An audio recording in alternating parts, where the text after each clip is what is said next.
Transcription number 472, 840 words at the rate 80 to 90 word per minute with fluctuation. Start.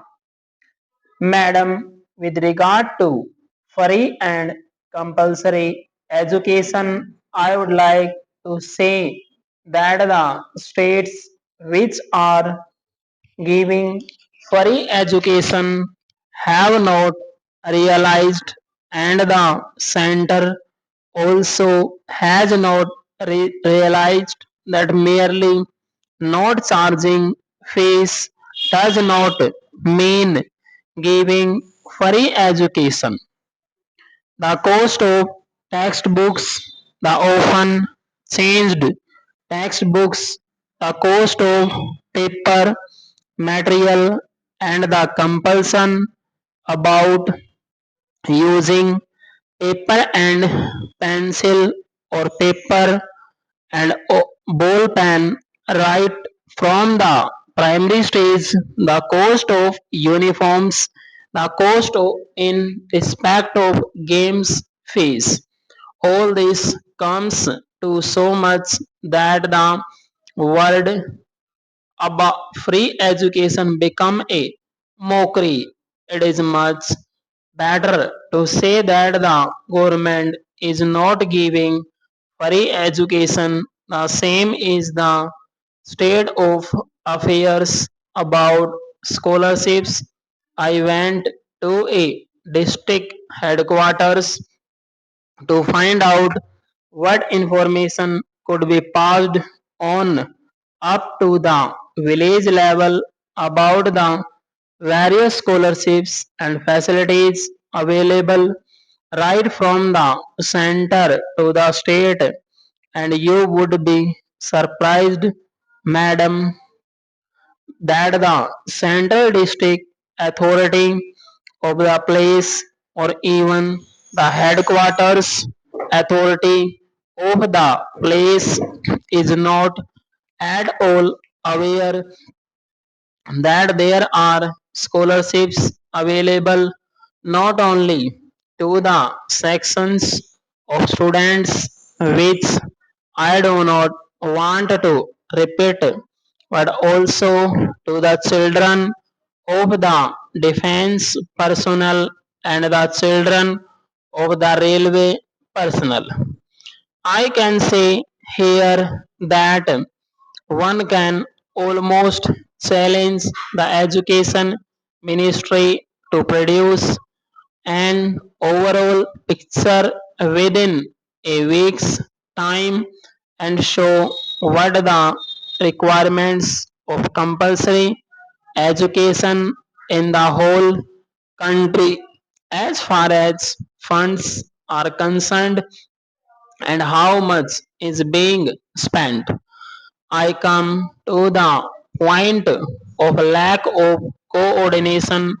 The education ministry does not know that there are very many scholarships today open to children of the personnel employed under the various ministries. For example, the defense ministry, the railways, the labor ministry, and various other ministries of that type.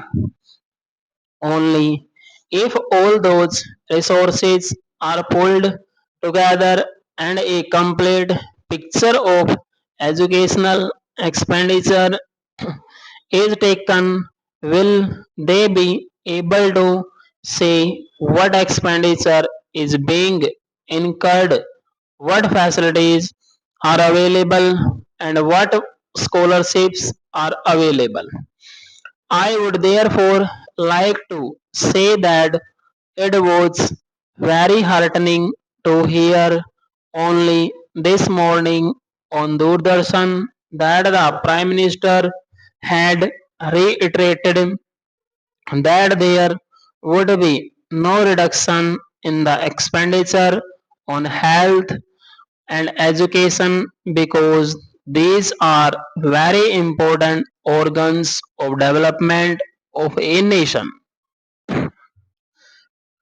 Time and again, we are assured by the government that there will not be any curtailment in the expenditure on education at the primary stage and on women's education. But if you look at the budgets made available to the Social Welfare Board, to the National Council for Women's Education, and to various other agencies too, you will find that there is drastic curtailment. What happens is that as the policy goes on changing every couple of years, people lose all confidence in the government's sincerity about delivering anything on a basic term basic. I would refer to one example, and that is about the policy originally determined to train midwives through the Health Ministry and the Social Welfare Board. The Health Ministry had assigned this task to the Social Welfare Board, and later on it was found that there was not enough employment potential and the scheme was withdrawn. I would therefore point out that not only it is necessary to have coordination in matters of development of defense production, but also it is more essential to have coordination in important matters in the six ministries, that is labor, railways, health, community development, agriculture, which ministry was also training gram sevikas for the separate of information about nutrition, and the education ministry which has the social welfare board, etc. It is also necessary to have coordination about the cinema, I mean the information and broadcasting ministry. People do not realize what an important part that ministry is playing and can play in regard to education.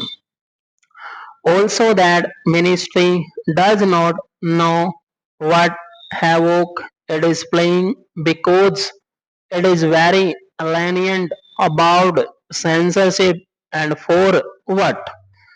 For fear of the high courts taking them to task through some decree against them. Let them do whatever they like, but I am quite sure that the high courts will not go outside the constitution, which gives them special powers even against Article 79 and others about the freedom of expression and all that. Therefore, the information and broadcasting ministry should realize that visual education through films which depict crime and all other things is very harmful to young, immature, and juvenile minds, and it should take the advice or coordination or help of the psychological experts and of the education ministry and decide what films should be shown and what not. After all, you cannot carry on propaganda of one type and expect the country suddenly to produce citizens of a model type.